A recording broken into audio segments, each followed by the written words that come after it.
Ontario can help you get your business growing. With business support programs including advice and consultation, research and development, financing and tax credits, and more. Find out at ontario.ca/business programs. The world works here.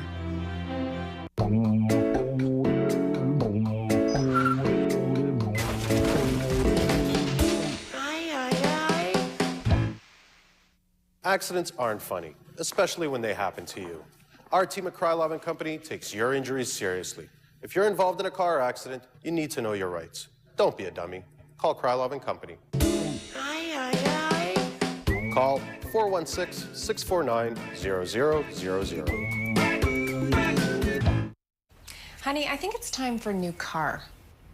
Something reliable. Yeah? And fun to drive.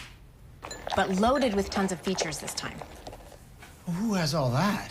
Suzuki has all that for an all-in-one price. Get a fuel-efficient SX4 hatchback with 0% purchase financing for 72 months, 0 down and 0 hidden fees for an all-inclusive price. It's loaded with AC, keyless entry, and power package. Own it for $119 bi-weekly. Just sign and go. Get an all-in-one price today at Suzuki.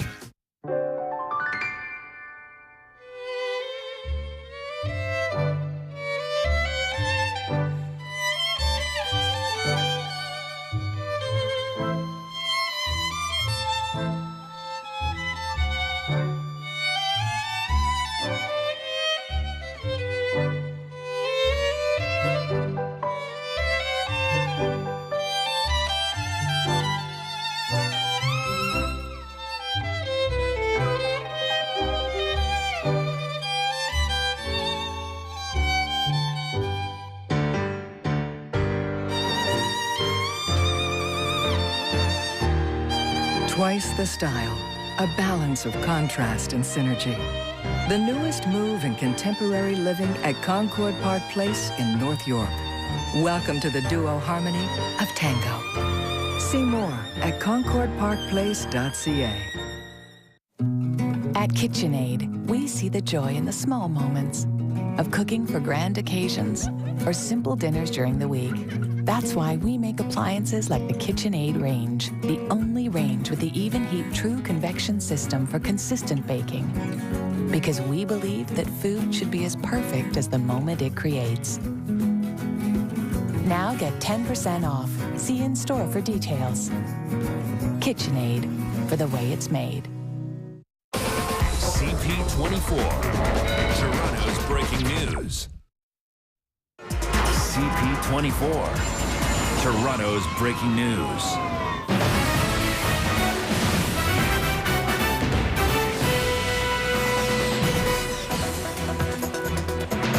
It is 7 o'clock, 22 degrees from 299 Queen Street West. This is Toronto's breaking news. CP24 continuing live special coverage of the G20 protest that took over the streets of Toronto this afternoon. It began in a peaceful manner. It ended in violence. It is still going on. We're going to give you more details in just a moment.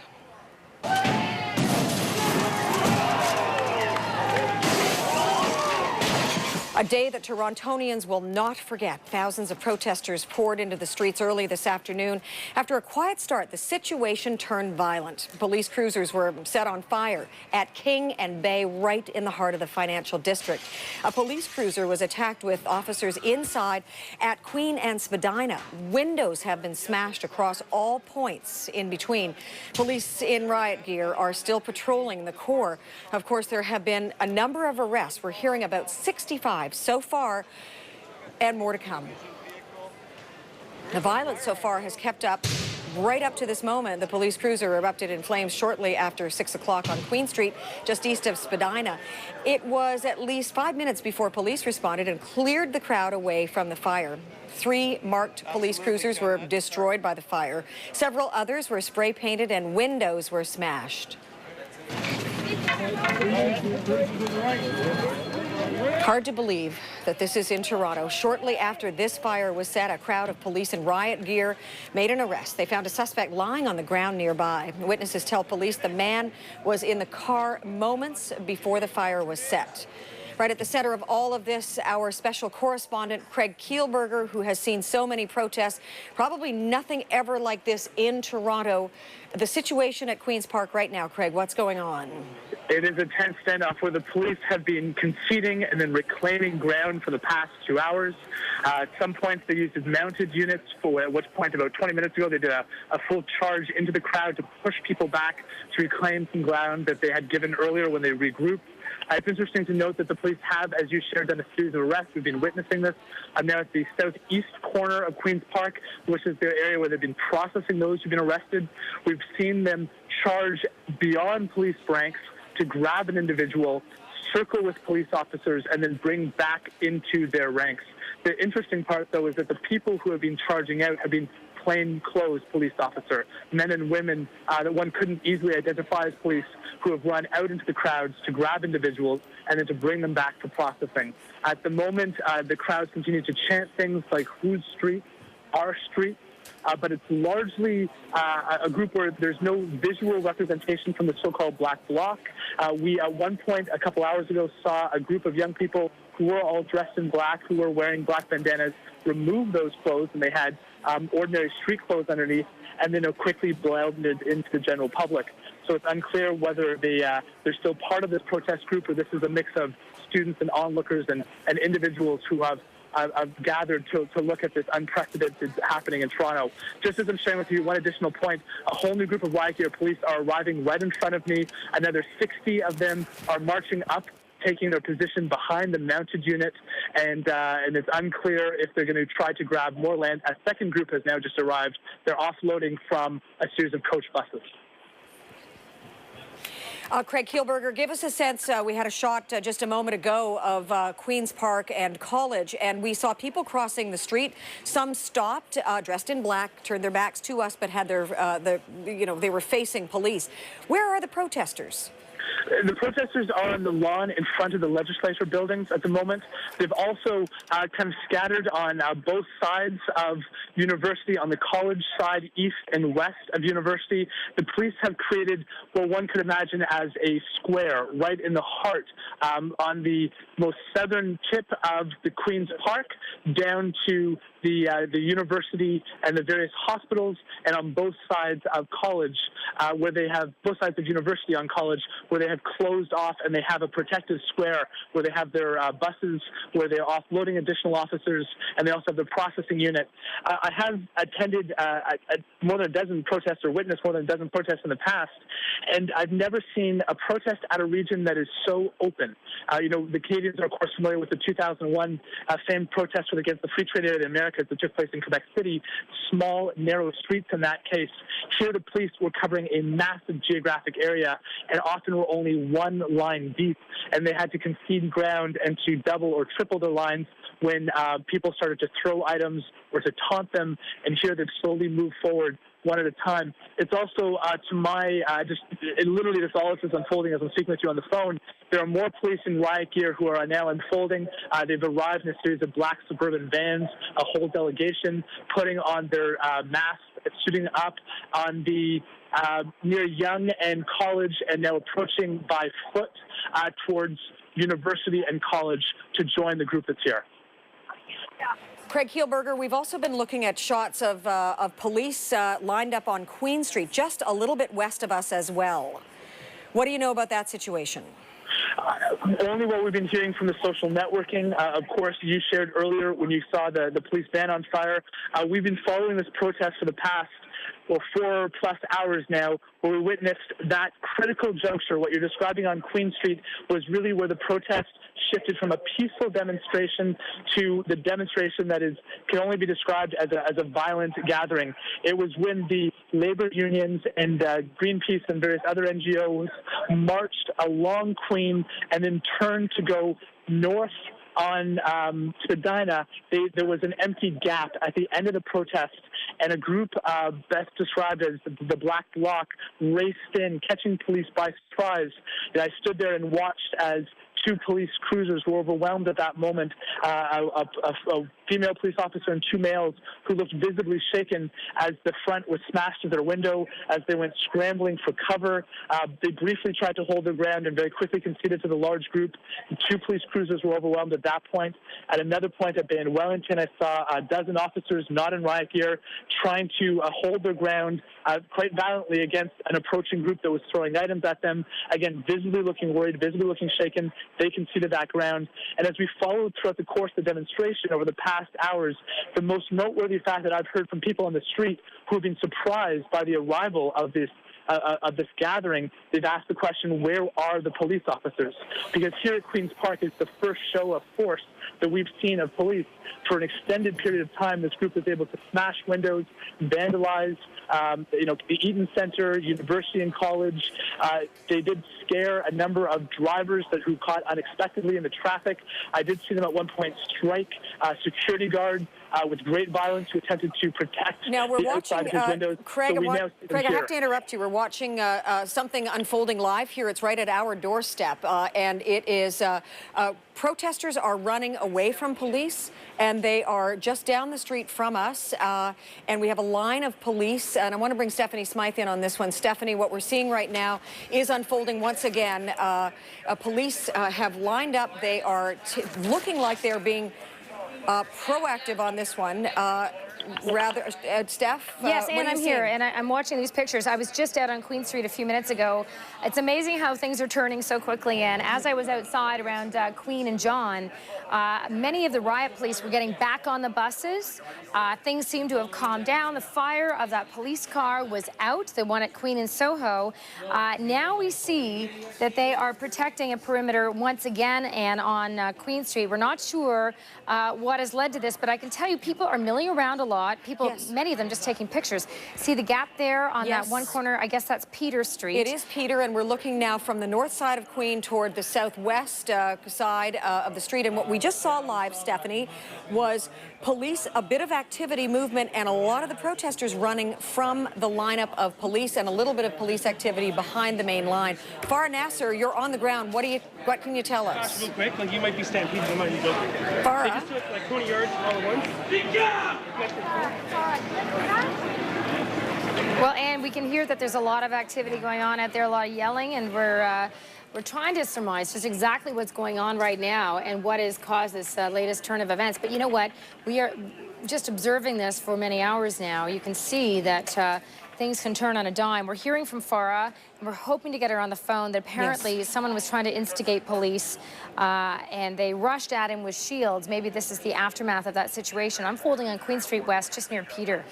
That's just 2 blocks from us here at 299 Queen Street West, and it appears that there are observers, perhaps protesters, whoever created the situation that had police still lined up right across the north and south side of Queen Street, and had the protesters, the people gathered there, running.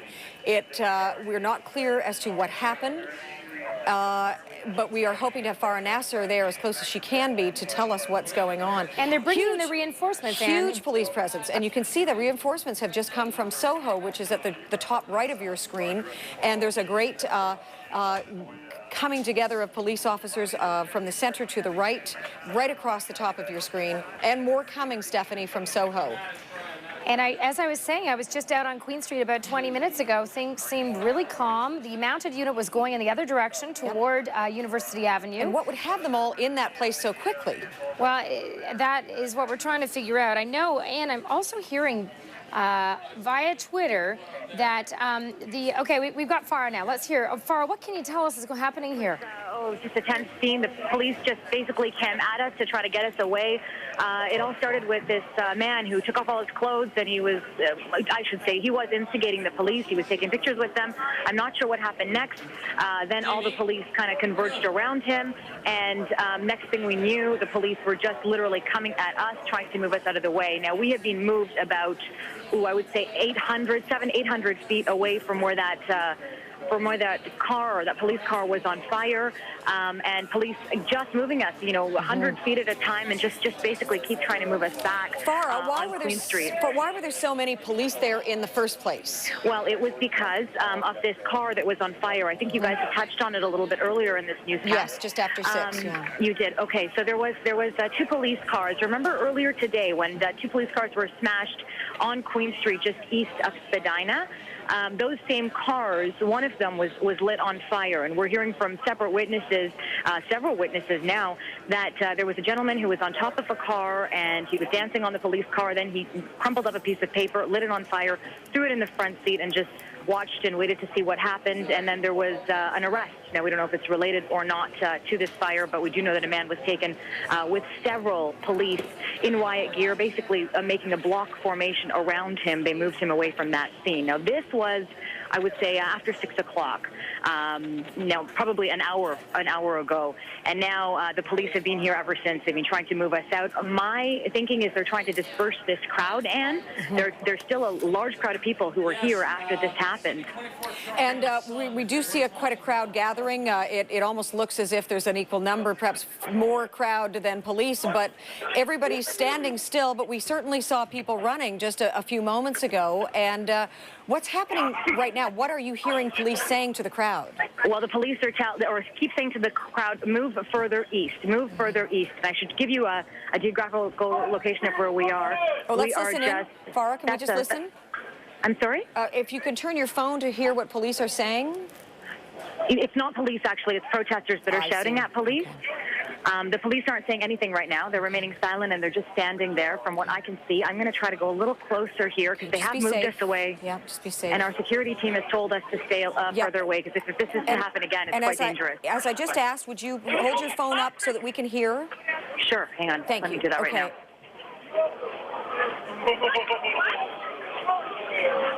Okay, it looks like police have locked us in now, Anne. This is what's happening. Take a look.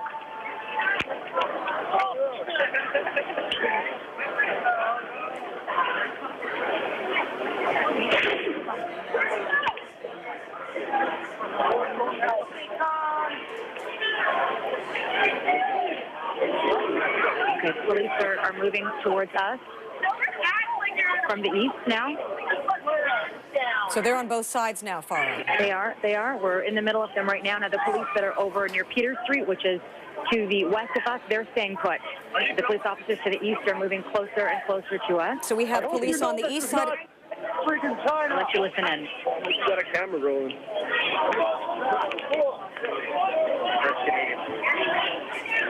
We can't go down. The police, I believe, from Montreal you're looking at right now.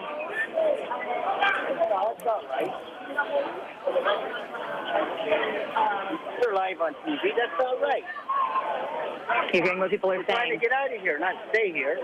Hey, so you guys know this is the same thing that happened in the other G20 Protest where they closed people in streets and tear gas. I'm letting you listen to this live on CP24. Okay.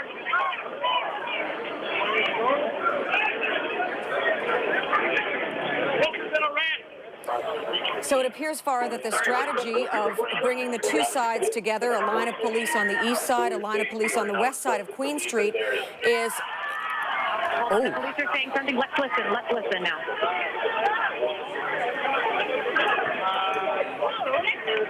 We can't make out exactly what they're saying. Do you know what they just said? We're requested to leave the area. Oh, they just told us we're requested to leave the area. I don't know how we would get out, though, because we're blocked, it looks like, on both sides here. Just want to make sure that you're safe, Farah, and our camera person as well. Who are you with right now, Farah? I'm with Corey, our camera guy. We have two security guards with us as well. So we're okay. You want to get out? Start a line so we can film what they're doing. Okay. So Corey's advising that you get out of the area. Yeah, I think it might be best now. I just don't know how we'd even get out, Anne, to be honest with you, because it looks like there's tactical units coming. Look, there's more tactical. Corey, can you film that in the back? And if you look at the bottom of your screen, another 20, 30, 40 of the tactical units. Oh, there's dozens and dozens more tactical officers coming here. I'm not sure why this is such a hot spot. There's nothing happening here except for demonstrators. This is, again, close to where that car fire was, but I'm not sure why they're, maybe they just want to disperse this crowd. We're citizens. Now we're being boxed in by the police. Okay, you can hear tensions are high. People are not happy about this.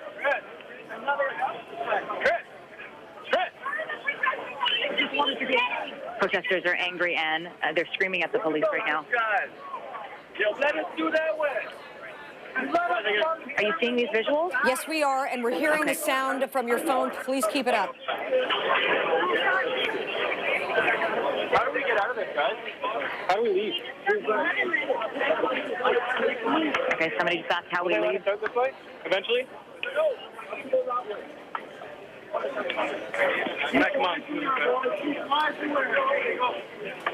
Farah, who are they closing in on? Several individuals? I'm telling you, it's all these protesters. There's no specific group here. There's just a lot of people, even people who just may have been caught up in this because they were in this area at this time. That's why I'm having a hard time understanding why exactly they've locked us in here. We're really squished here, and I'm not certain how even to get out of this.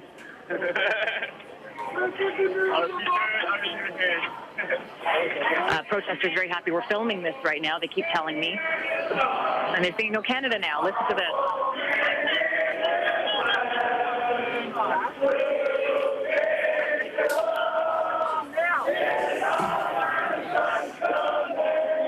I got 2 more people hitting. Set us free!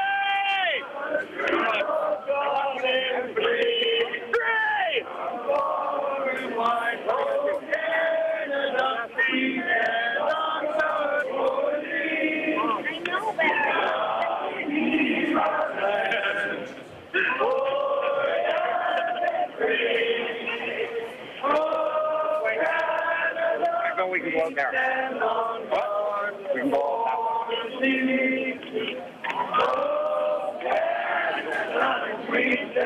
out that way.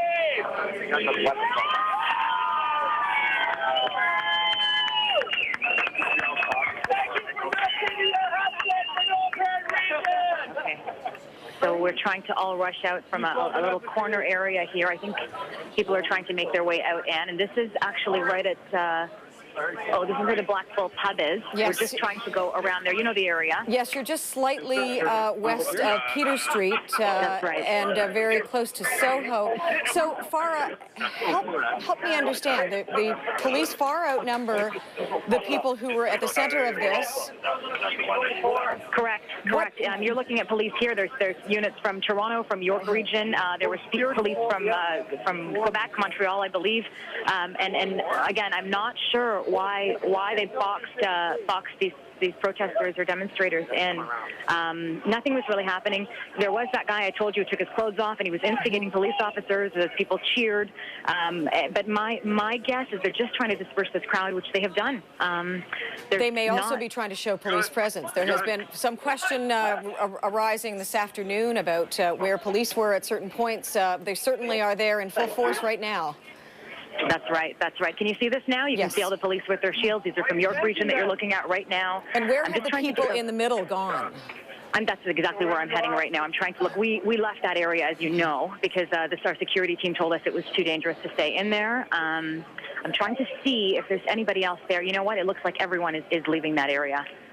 So this is exactly what they wanted. They wanted to disperse these protesters, and as you said, show police presence, and I think they've completed that. An incredible situation. I want to go back to a shot, if we can, of now what appears to be perhaps 40 police officers, perhaps more, at the corner of on Queen Street at Peter, and a very strange incident over the past 10 minutes or so. And the protesters, the group boxed in, burst into O Canada.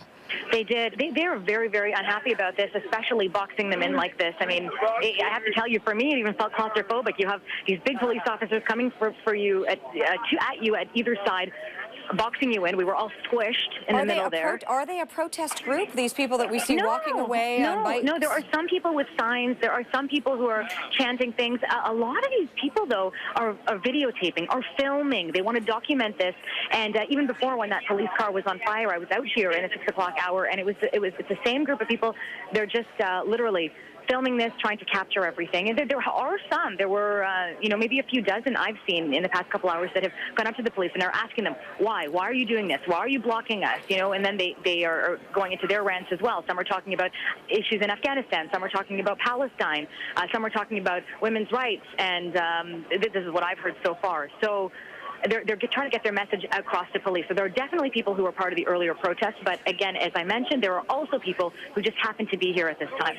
We also understand that there is a protest, another one gathering, a group of people large at Roy Thompson Hall. So we, at this point, certainly can confirm several situations around our city as we've been looking at college and university. Now this is live and unfolding before our very eyes here on CP24 at Peter and Queen. And this is a live shot of Roy Thompson Hall as we are understanding that there may be a gathering of protesters at this location as well, very close to the fenced-in security zone and even closer to the downtown core. There's a wide shot and it appears that at the bottom of the screen by the live key that could be a line of officers. It's hard to see from this perspective, but it looks as if everything is at a standstill, and that's certainly a telling sign. And what we've seen in a lot of cases throughout the city today where it stopped in their tracks, facing police and police doing what they can to try to contain situations. We're back now live to our neck of the woods, Queen Street West at Peter, and a most unusual situation. And Farah Nasser, live on scene, what can you tell us right now? And they're just moving us on Soho now. They stopped at Queen now. They've just stopped. People are very, very upset about this. There's tensions are high, and you can see all these police officers, again, as I mentioned, York Region police officers, Toronto police officers, they've created a long line. Can you see this line? Can you just, Corey, take a look and we can see a line. Show us? Yeah. You can see we can see the most westerly. I see where the camera's pointed. It's all the way past. There's a little parking lot here. Yeah. They've taken over all the parking lot, all the way to the other side of it. I'm trying to get our cameraman to pan because it's quite an incredible shot. Corey, can we just show that? Well, what it's going up Soho, which goes up to Phoebe Street. So it's running north off of Queen on Soho and right over to the south edge of Queen Street, just before Peter Street. And again, it's that same feeling of being boxed in, because I'm not, from what we can see, there's a stop sign there, but people aren't leaving. They're staying right here as police get closer and closer. The crowd has thinned out, I have to say, than we had on Queen Street, so I'm sure a lot of people just want to get out of here. But there are still people, a lot of people on bicycles, taking these pictures of this, documenting what's happened, because, as you said, a very, very unusual situation. Certainly doesn't feel like Toronto right now. CP24's Farah Nasser guiding us through this, and to hear this, it's as if we were right in the center of this, and it looks as if you're Oh, wait, the police are moving again? And they've been doing this, just moving inching closer and closer to us. I'll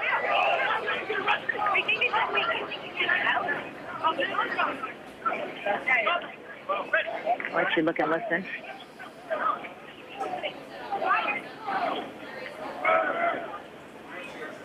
Yep, and they're moving north on Soho right now. And yes, you said it's north to Phoebe Street. That's the next street we can get out at here. There's another alleyway that some people are using to leave. But a lot more peaceful than it was before. Now, behind these police officers, I'm not sure if you can see that, but other officers wearing their full riot gear as well, and their helmets, as well as EMS crews that I see behind. And that is on Queen Street. But Queen Street and Erie, virtually empty. I guess that's what they wanted to clear, Queen Street, because there's no one on it at all. And I think we need to revisit why this started in the first place at just after 6 o'clock. Another incident, this one on Queen Street, that brought this massive outpouring of police. So, and it all started in the 6 o'clock hour when one police car was lit on fire. Fire responded to it, but we are hearing that it was one demonstrator who jumped on top of the car and was dancing and was chanting on top of the car, crumpled up a piece of paper, lit it on fire, and threw it into the front seat of the vehicle, and then watched as it went up in flames. It was quite a sight. I was out here, and then you heard all these little bangs as the car was burning, literally in front of our eyes. And a large crowd formed around it. Police officers arrived. We were there before the police actually arrived there and moved us all out of the way for our safety, completely understandable.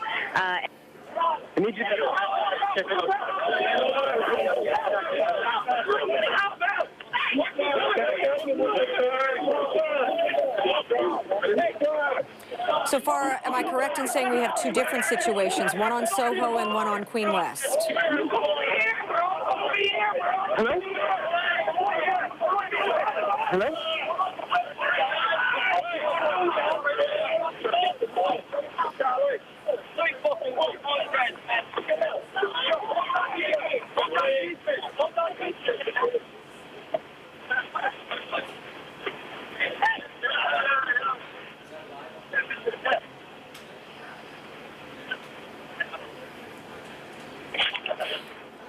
We are back live now to Queen's Park. We have new developments. Our special correspondent for the G20, Craig Kielburger, what's happening now? Yes. We were going to go to Queen's Park and talk to Craig Kielburger. That's the word I'm getting from the control room. I hear a voice. Who am I speaking with right now? This is Craig. Hey, Craig, we're great. Giving you the updates from Queen's Park. The police are moving people back. You can hear them shouting, move back, move back. They're now extending their perimeter. They're moving us further east on Carlton, on Queen's Park. They're moving us further east. They just seconds ago, right in front of my eyes, used a pepper spray or a mace of some sort on a young male who didn't appear to move fast enough. I couldn't see any provocative act that he was undertaking to move the group. He was brought to the ground. Individuals created a circle around him, shouting at the police to stop, to slow down their advancement. And they used water to flush out his eyes, picked him up, and half dragged, half carried him away. The police are now trying to move some of the vehicles, the media vehicles, any of the vehicles back as they expand the perimeter. People were quite surprised by this movement, but there was a few moments ago the arrival of another 200 officers in riot gear, and with those added reinforcements, they appear to be further extending the perimeter under their control. So we're looking at live shots now, and Craig, you've been able to describe this for us. Police sometimes hit the inside of their shields with their batons, sometimes they slap their padded thighs. What's the message that they are giving as they move and they go through these gestures as well? They are using the batons against both their shields and their thighs. At the moment, they have ceased. They're simply holding their ground. At the moment, they're shouting at pedestrians and individuals continuously to move back, to move back. Although there is a nurse who just moments ago was trying to cross through police lines, they are allowing her to cross. I was noticeable surprise on behalf of a lot of the individuals. There wasn't a lot of notice given on this movement, and so individuals who didn't move quickly enough were moved by the officers, some with some force that was used to move the individuals. And we see the mounted unit going through up the lawn of Queen's Park. And Craig, what's at the center of this? What is it that police are trying to break up? That there's so much presence at Queen's Park. What is happening? They're attempting to take full control of Queen's Park, and from the vantage point where I can see the mounted units also in a strong gallop moving at the southern tip of Queen's Park as they push out. I can also witness them on the west side where they've expanded their perimeter. And they were under a square where they were doing arrests, and plainclothes officers were bringing individuals within that square for processing at the southernmost tip of Queen's Park. They now appear to be expanding that area as they slowly drive people away, obviously in an attempt to disperse the crowds, in an attempt to expand the area under their control. The movement happened in all three corners that I can witness at the exact same time. It was executed quickly, driving about 50, maybe 100 feet forward, just driving the crowds back, slowly reclaiming this area of the city. And you said that it's three corners. What's the fourth side? Would that be the front of Queen's Park? Where is it that is still that open fourth side? The fourth side is completely under their control. It is the area on the most north of where College Reach University. Oh my gosh!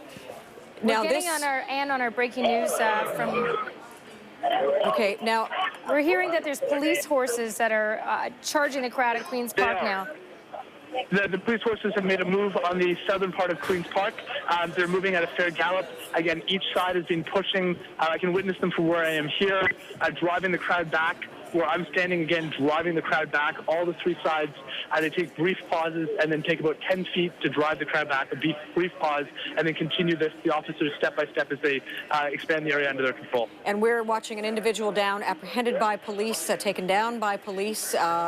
And we're going to watch as this continues. They're regrouping, and the individual will be led away, perhaps another arrest, and police are closing in ever closer. It's worth noting that there is a processing unit the police have established at the southmost corner, the exact intersection of Queen and College, where they're bringing the individuals. We've seen about a dozen. They're brought, they kneel, they're spoken to. Obviously, we're too far away to actually hear what's being said. And then they're loaded into court services vans, which are vans that have a metal fence inside and difficult to see, obviously, given that. And then they have taken away to the detention center, which, although not publicly listed, is quite well known. It was the site of a protest that took place last night at 2 a.m. where a group from Allen Garden went over to protest on behalf of, at that point, the 35 individuals who had been detained. Obviously, that number has since risen. It's a shocking sight, a stunning sight, as the lawns of Queen's Park overtaken by police, by the mounted unit, well, there's an awful lot of media there as well, and the people that are protesting, that have gathered, that are not moving as they are being asked by police, are now being, if you will, and we've used this term before, Craig, they're being corralled and they're being squeezed. And we did see... And they're doing it again on all the sides as we speak. And Craig, there was a bit of a scuffle there. Do you know what was at the center of that? I don't know if you're seeing what we're seeing exactly, but a person brought down by police and restrained. No, not at my vantage point. I can't see that. I can see the horses, the mounted unit moving forward. And again, from my vantage point, the police continuing to fan out. It's interesting to note that they are 2 lines deep. There's police in full riot gear. They have their batons, their shields, their masks down. There are some officers holding weapons in their hands. They look like the equivalent almost of a paint gun, for lack of a better description, and it has been used to fire a type of item at those who have been in their way. It's unclear what exactly is being released by this gun. Behind them, there's a second line of officers, not in riot gear. Those are officers in short sleeves, shorts, although they do have the helmet deployed, and they've been holding a line using bikes. The group that is pushing out on all 3 sides, the officers, are those who have just arrived. They're the brand new ones who showed up 20 minutes ago. Correct me if I'm wrong, but it was my understanding that Queen's Park was an area where there could be speeches and peaceful protests and that sort of thing, gatherings of people. So why is this happening now tonight? The group behind me is chanting, of all things, Bieber, Justin Bieber, out of a joke towards the police officers, if you hear the chants rising behind me. Queen's Park was earlier the site of the peaceful protest. It's where the OFL and the Canadian Labour Congress and Greenpeace and Oxfam and other organizations, of course, led the group. Earlier today, I interviewed with CP24, talking to 3 generations, a grandmother, a son, and a 3-year-old daughter. Those have largely dispersed. Okay. This is now a gathering primarily of individuals who are quite a mix, and to be honest, still a lot of onlookers, just a lot of individuals who have seen this in the news and are coming out to take a look. I mean, I'm no expert, and I know you're not a lawyer either, but is it illegal for these people to have gathered on the lawns of Queen's Park at this point? Is there a reason? I think is it illegal? Oh, illegal. The police were shouting at one point that if you do not leave, the police were shouting at one point that if you do not leave, this was about half hour ago, there will be arrests. That has not been continued as a chant by the police or not been echoed by the police since that point. But that was said very clearly and very loudly to the people who are here that they should be leaving the presence right now, or else there would be consequences. And again, we have seen a number of individuals, I've seen with my own eyes at least a dozen, who the police have who are particularly provocative, throwing things, or for other reasons, have run out, grabbed, mostly in plain clothes, and then brought for processing back within here.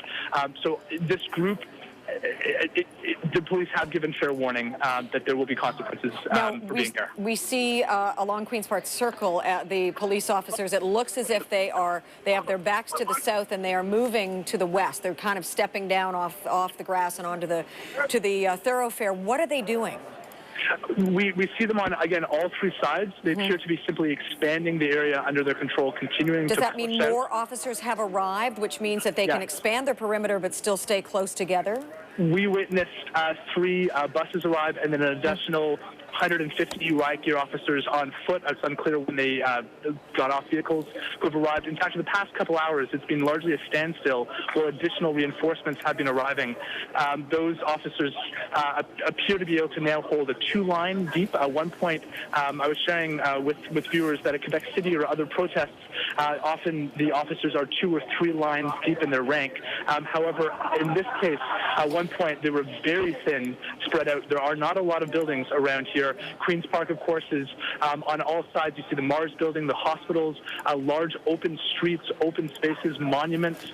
This is a very difficult area to take control of, and you need quite literally hundreds, if not thousands, of officers to create a perimeter large enough to have 2 or 3 lines deep as they expand the area of their control. And yet Those it was officers used appear to have arrived. as a site of a peaceful protest, a gathering of a whole lot of people this afternoon as the peaceful protesters made their way and the breakaway violent protesters wreaked havoc in downtown Toronto.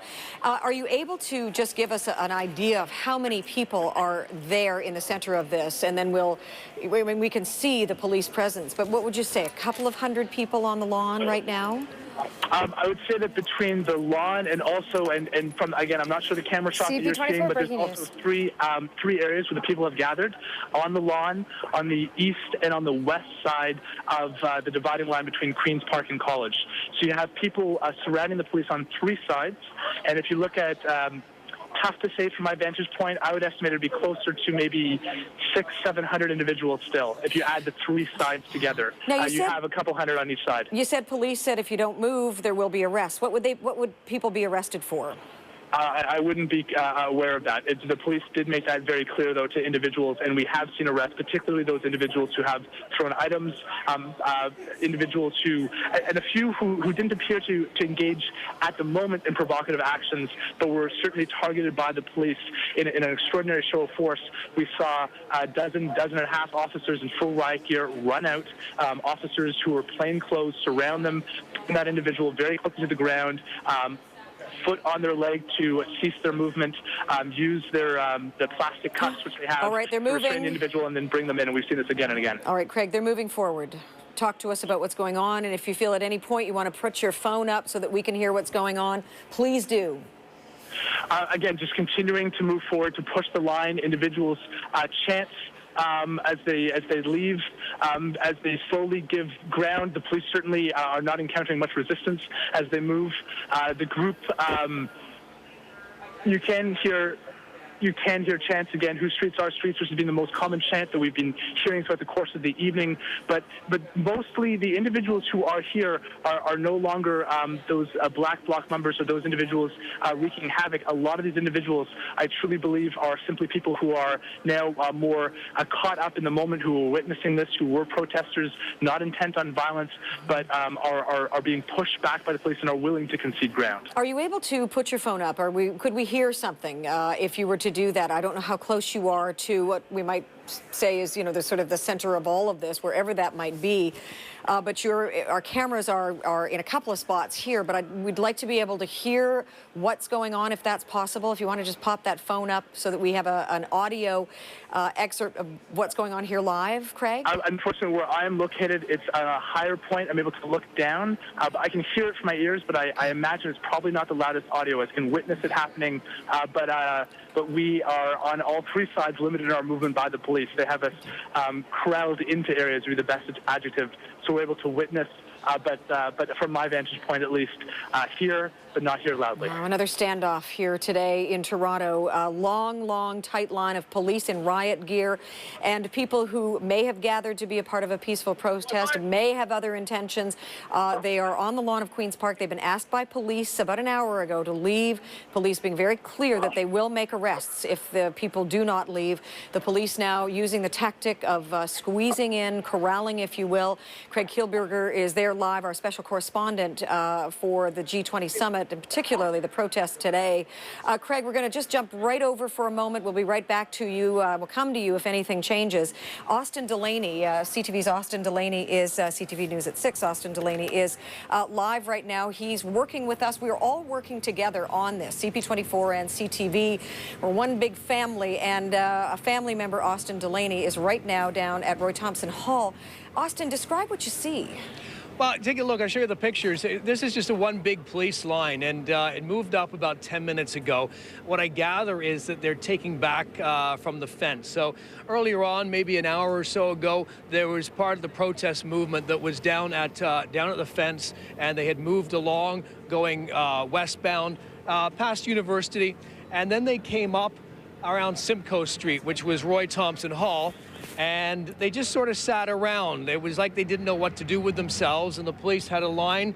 They held them back, and that crowd is now virtually dispersed.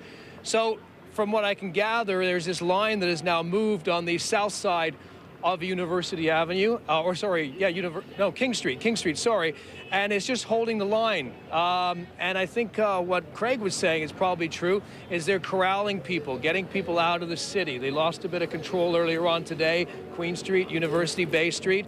Now they're getting back control and walking up and moving people away from that perimeter that is, the security-sensitive perimeter. Yeah, Austin, there was a lot of chatter this afternoon, social media, but also the media asking David Miller this about what was perceived to be, by some, a lack of police presence this afternoon, while the looting and the firing of fire in vehicles and the protests kind of seeming like it was getting out of hand. A lot of people wondering where police are. Certainly a different story tonight. Massive police presence at a number of different situations. We are live at Queen's Park. We're live at Roy Thompson Hall. And Austin, we'll get back to you in just a moment. We want to show you some footage of what took place at Queen's Park just moments ago. Now, this was before we were live with Craig Kielberger giving us a description. So have a look at this tape of an incident, a situation that took place really just moments ago. If we can roll that, please.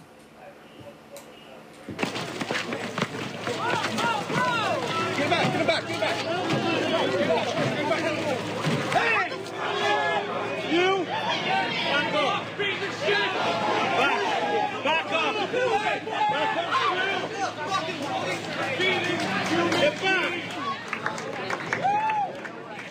Next half hour. And a quick up and step. You're right back now.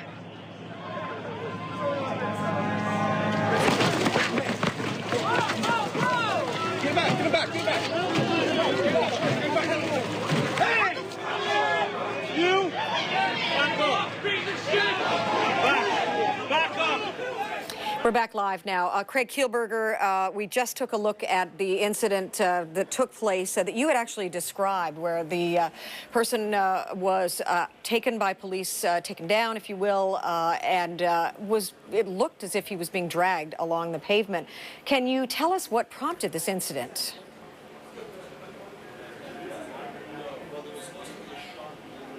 We're live right now. It's a huge showing of police, riot police in riot gear, pushing ever closer, corralling, if you will, the people who have gathered on the lawn of Queen's Park. And we're hearing from our team on the ground, Craig Kielberger, that several people are still there, and very slowly that perimeter is getting smaller and smaller and smaller. Stephanie Smythe, can you give us any information about numbers that we're talking about and arrests as a result of what we've just seen in the past, say, 20, 30 minutes or so? Well, I can give you arrest numbers, Anne, as a matter of fact, yes. I have an update from the Integrated Security Unit. They have arrested, as of 6 o'clock this morning, 33 people. 33. Now, I don't know if arrests were made just now when that person was taken into custody, or at least detained by police. We know that 32 arrests were also made overnight. and they are expecting more arrests, and so at least, over 60 now. They're not confirming the numbers of anyone wounded. We know that at least 3 people were hurt earlier this afternoon, and just here at Queen and John, when protesters met with riot police, and they things were being hauled or hurled through the crowd, including flagpoles and bottles and such. So we know 3 people have been wounded, head injuries from that, and right now over 65 arrests, and we are expecting that count to go up. I think the thing that I found most intriguing as we're watching this breaking news with the protesters at Queen's Park and the riot police is what Craig Kielburger told us a minute ago, that they were chanting Bieber. Justin Bieber. That was a week ago. Is that a new cause that we don't know about? I don't know, but I'll tell you, the MMVAs, that was a peaceful gathering of people, and we certainly remember that very well. These pictures are stunning to me, Stephanie, as I've been a long-time Toronto resident. All right, officers are running. See, they're chasing protesters away. We saw it with Farah on Queen Street. It's happening here, just a larger crowd and a greater police presence. And greater than we saw this afternoon. And I know that this is a city that communicates, and there have been some questions about where police were. Well, the looting and the window breaking and the setting cars on fire was taking place this afternoon. And these look like tear gas guns that the police have. Yes. I think the goal here is to clear everyone out before it gets dark. That would be likely what they want to do. They want to make sure that, as Craig was saying as well, and you were discussing, a lot of the protesters, the Black Bloc took off those bandanas and the black clothing and changed into regular civvies, as they say. And I'm sure they just want to clear everyone. And they're working on it on Queen Street as well right now, Anne, continuing to work at it. Look, we saw with Farah, they had cleared, and now they're back. So, and we've got police on both sides, Stephanie. Farah Nasser was describing this, and there is a live shot of people stepping on police cars, kicking in the windows, and it's live. They don't seem to care that the cameras are rolling in. And police are there. Police are there. We saw some pictures that were brought in by one of our cameramen, John Handley, earlier, of a police car on fire, and donuts were on the hood of the car. Well, I guess this is what the average citizen, and I count myself certainly as one, a Torontonian, just anyone. I don't understand why an arrest wouldn't be made. Right here, right there. We see somebody damaging something that doesn't belong to him. It's a police vehicle to boot. Why is this happening, and why is there no police intervention? I think that is the question. Well, probably I would expect when he moves on down off the hood of that car and they're waiting for him. Yeah. I think that he might be greeted by some of the G20 force that is just there waiting for him, and he's had his moment, hasn't he? Yep, and police are very well trained in psychology and in weapons use and in human nature, and you're absolutely right. There's no reason to put a situation at risk of developing a riot, a response to a heavy hand by police. I just can't believe what I'm seeing. And Anne, there could be a strategy here with police. We show these pictures, they let this happen, this generates public outrage, anti-protest sentiment, perhaps, Anne, and suddenly for people who are saying, the bad police, they don't look so bad, do they? And to add to that, we certainly see their presence tonight, and some say that there wasn't enough of it earlier today. So they certainly are making it very well known that they are great in numbers and they are firm in their resolve. And this continues live just down the street from us, about a block away, and our Farah Nasser is there right now. Farah, shocking to me. Fire again, and I think we just saw they're putting papers in the vehicle. I'm trying to back up as much as I can, but I really want to take a look at this to explain to you what's going on. So we just saw a gentleman putting a bunch of papers. They were on top of the vehicle. They were smashing the front of it. They were smashing the windshield and the windows. I can see smoke already, and I think this car is going to go on fire, and it is. We're watching the second police cruiser on fire. The first one burnt to a crisp, pretty much. And now this is the second vehicle, a police vehicle that the protesters have lit on fire. And we had others at King and Bay earlier this afternoon. Fire had to respond. We're 2 burning there. So this then, would this be the 4th then, Anne, that protesters have lit on fire? I'll let you take a look at these pictures right now. I don't know if you can see this. Can you see the pictures? We have a fire station just behind us here at 299 Queen Street West. We'll be waiting to hear them roll. And Farah, tell me what police are doing right now. I don't see any police here, Ann. That's the thing. I don't see any. I don't see even one unit around. This is just protesters and smoke coming out of this vehicle. What happened to the two lines of several lines? They dispersed down Peter Street. So again, there's no police officers here. I think I'm going to have to run out of the way any second. Yes, please. Because I think this is just going to go up in flames any minute. Everyone seems to be backing away from it. My security guy here is telling me that we have to go. Farah, for safety, please. Okay, I'm leaving. I'm just looking. Okay, yeah, this car is going to blow like the other one did. I hope the people who are around it leave as well, because they're rather close to it. You can see there it's going up.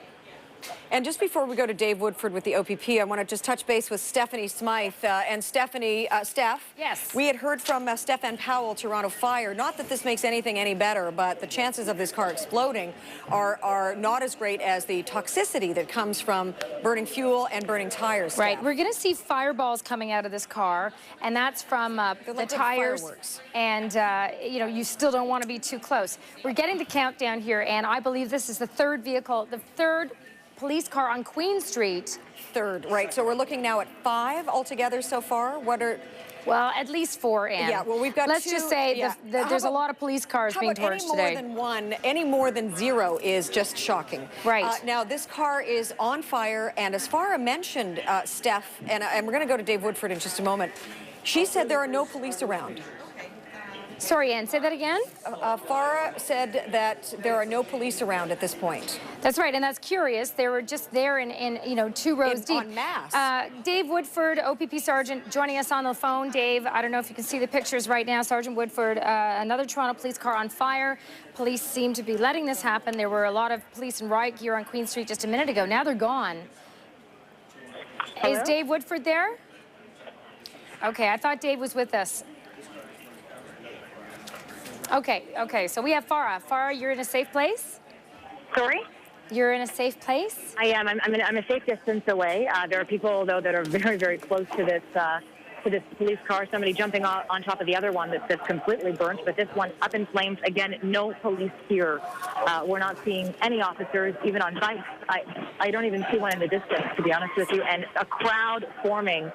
An incredible shot we just had from above our camera up on 299 Queen Street West, looking down on this spectacular blaze. I find it so curious, Ann, that police and Farah don't seem to be protecting their vehicles. Steph, look to the left of your screen. Jumping on another car. Yeah. I just got an email from someone within political circles, and he's just reminding everyone that from his knowledge, police cars contain tear gas canisters, flares, and shotgun shells that can explode.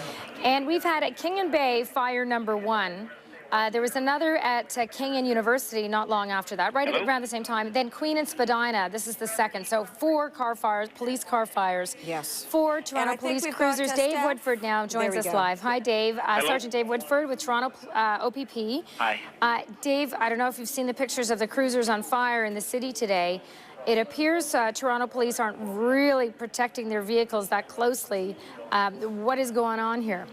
Well, I don't know if it's protecting the vehicles or not. I think it's the security of the people and around the area. We have to make sure that when one of our vehicles, like we're seeing right now, are put up in flames, that we have to make sure that the security of the people around those vehicles, you know, we're not going to save the vehicle. It's already on fire, so we have to make sure of that security. Dave, can I step in and ask, why are police not there right now? Each officer has been given a specific detail where they're to be, and you can't let your guard go down on another location where there could be protests because there's maybe a vehicle on fire. We have to keep our grounds and keep make sure that all locations are kept safe, and they'll deal with this here with the fire department once they get there. And like I said, it's mainly to keep the people safe right now around it, and everybody is being backed up from it. You know, Dave, Stefan Powell with Toronto Fire said to Ann and me earlier that it wasn't so much, there's not a great concern about the gas tank, but that I can't imagine that this couldn't go. He said that tires might be cause fireballs, but you think this will just burn out? Well, it could, but tires usually, they will keep inflamed. The big thing right now is getting the fire department there and getting this out. Now, we're seeing bursts from there, and the fire and the tires, and one thing we have to make sure is that there's no firearms in the vehicle. Make sure of that, and if they do explode, that people are in a safe location. And that's the first thing we have to think about, and it's getting everybody back. But we can't, again, let our guard go down at other locations just because we have a cruiser. Cruisers can be replaced, but we don't want anybody to be hurt because of this. And again, Dave, fire is on the way. There's a station right here on Richmond Street, just south of our home here at 299 Queen Street West. But again, I think that there are questions being asked. There was such police presence just 40 minutes ago, and now none. Well, we have to be deployed to where the action is taking place, and then they've been in constant movement throughout the day. They're going from one location to another location. Every time they do that, we have to deploy our members to different locations depending on where these protests are. And once we leave, we just don't all of a sudden have to go back again. You know, we're set up at a location for a specific reason. All right, Dave Woodford and Stephanie Smythe and everyone joining us right now live on Toronto's Breaking News, CP24. We have two very active situations going on. A police car set on fire at Queen and Soho and Peter area. And Stephanie, what looks like a great deal of activity at Queen's Park. So we've got that. We've got a split screen right now, so you are seeing as much as we can show you, but also it's in the area where normally traffic is put. And there's a live shot, Stephanie, that dramatic shot of the car on fire, the police vehicle on fire. And I've got a statement from the Premier. I don't know if you've read this yet, but I'm going to read it out again as we look at this fire pit on Queen Street West right now. Premier McGuinty is urging protesters to use peaceful means. He issued the following statement saying, "I strongly condemn the actions of those responsible for the vandalism and violence we've seen on our streets today. There is no need for it. There is no excuse for it. It is not the Ontario way. Peaceful protest has always been part of the bedrock of our democracy. The vast majority of today's demonstrators have been peaceful and responsible. However, willful, mindless destruction and violence have no place in our province. I appeal to all involved to allow calm to prevail." And he wants to thank our police officers for upholding the rule of law and keeping our community safe. And the Premier goes on to say, on behalf of Ontarians, I urge all protesters to let their voices be heard through peaceful means. And look what we got. That is the voice of Stephanie Smythe, our breaking news producer. Steph, as we all watch this unfold, and in the small box on the right of your screen, it's what's taking place live right now at Queen's Park. So we're going to leave the main scene that we have in the main box, which is Queen Street West, just a couple of blocks from where we live here at 299. It's at Queen, just a little bit ahead of Peter and Soho. Let's go back to Queen's Park live. We've got Craig Kielburger telling us exactly what has unfolded in the past couple of minutes. Well, since I last spoke with you, the police have continued to expand. They've been pushing on all three sides, but the greatest movement has been going further north. They drove protesters as far as Wellesley, we could see, and they started to using their horses as to charge forward, then to stop, to go back, to charge forward, stop, and go back. It was used to drive people. The officers... the protesters responded by chanting that horses should not be used as weapons. So that interplay went back and forth. They're about, at the northern point now, maybe 300 protesters, 400, about an equal number, if not more, officers. There was a group of officers who left. We could see they came via foot from the southeastern side up the center and proceeded to march in full riot here onto Queen's Park proper. Now a lot of the protesters are asking, and as they're being forced right out of Queen's Park, are being asking where they can peacefully protest. They're shouting this out at the officers. Where are they supposed to go? Where can they protest? It's about 300 protesters left, maybe again 500 officers from this vantage point, hitting the baton still, using the shields, the horses being used as a means to drive people back. I want to bring to everyone's attention, if you are traveling around the city on the outside of the downtown core and you see, Stephanie, this large plume of dark smoke. You know, people are always fearful when they see smoke, particularly in this day and age. And as we widen out, that's going to be seen by a lot of people. This is the situation right now. The protesters have set fire to a police car in the Queen West and Peter Soho area, and this is the result. On fire and black smoke hitting the skies, and that is what the situation is right now. Steph.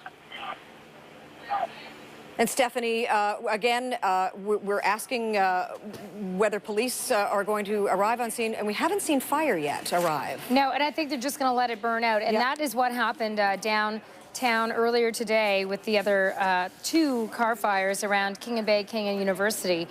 This is the 4th car fire, fourth police cruiser to be torched by you know, the protesters don't like these breakaway factions to be called protesters, and you might want to call them anarchists, whatever you want to call them. They're not in black anymore. They're not dressed, so they're not the that other group, but they are continuing to cause disruption throughout the city in small pockets and keep police on their toes. And it's so curious that the riot police are gone and from this location where they were so strong.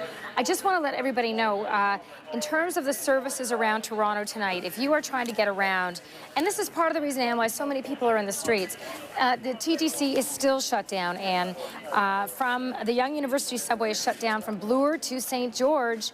Everything south of Bloor Dam 4th line is shut down. And you can be sure Queen cars are not getting through right now based on what we're seeing right here. Exactly. There's no, obviously nothing going on Queen Street right now, but there's no shuttle bus service either along Yonge and University to replace the service on the subway. Also, GO train status. GO Transit has suspended all train operations for the remainder of the day today because of all this police activity. And the City of Toronto has also closed Union Station at the request of police.